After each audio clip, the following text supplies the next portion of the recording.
नमस्ते बच्चों। आज मैं आप लोग को द्वंद्व समास के विषय में बताने जा रही हूँ। द्वंद्व समास।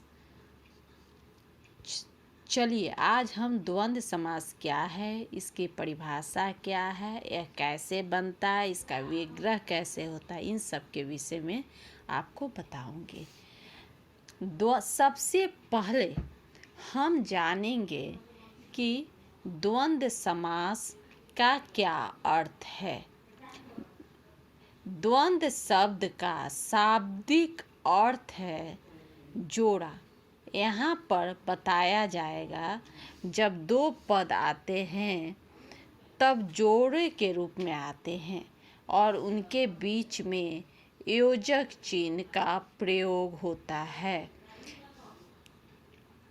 और जब विग्रह किया जाता है तो इस योजक चिन्ह के जगह और का प्रयोग होता है। चलिए सबसे पहले मैं परिभाषा बता रही हूँ द्वंद्व समास की। जिस समास के दोनों पद प्रधान हो उसे द्वंद्व समास कहते हैं। जिस समास के दोनों पद यानी अन्न जल, रात दिन, भाई बहन, ये सब दोनों पद प्रधान हो उसे द्वंद्व समास। दोनों पद यानी अन्न पूर्व पद, जल उत्तर पद, रात दिन में रात पूर्व पद, दिन उत्तर पद, यानी ये दोनों पद प्रधान हो उसे द्वंद्व समास कहते हैं। जब उदाहरण में देखिए, समस्त पद अन्न जल, इसको विग्रह करेंगे तो अन्न और योजक चिन्ह के जगह हम लोग और तथा का प्रयोग किया जाता है। और या तथा जो योजक शब्द है और तथा उसका प्रयोग करें। अन्न और जल।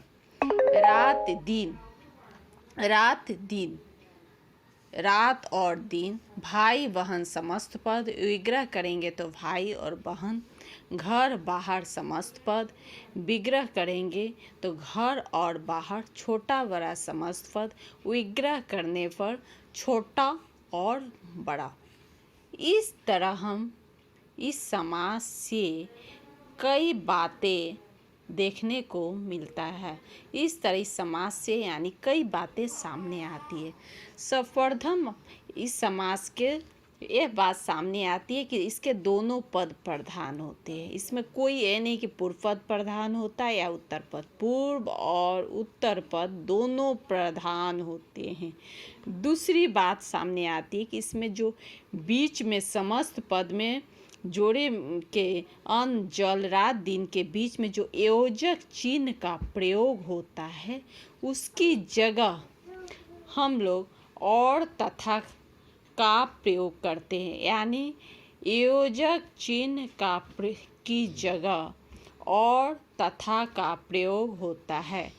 तीसरी बात सामने आती है अन्न जल रात दिन, ये सब देखिए बच्चों एक दूसरे के विलोम है। अन्न जल रात दिन, रात रात नहीं आ रहा, रात दिन, भाई बहन, घर बाहर, छोटा बड़ा, यानी अधिकांश द्वंद्व समास के दोनों पद या जोड़ा एक दूसरे के विलोम होता है, वहाँ पर हम द्वंद्व समास कहते हैं। आशा है कि आप लोग द्वंद्व समास की परिभाषा और विग्रह, समस्त पद इत्यादि के विषय में आप लोग समझ गए होंगे। यदि नहीं समझे हैं तो निसंकोच मुझसे आप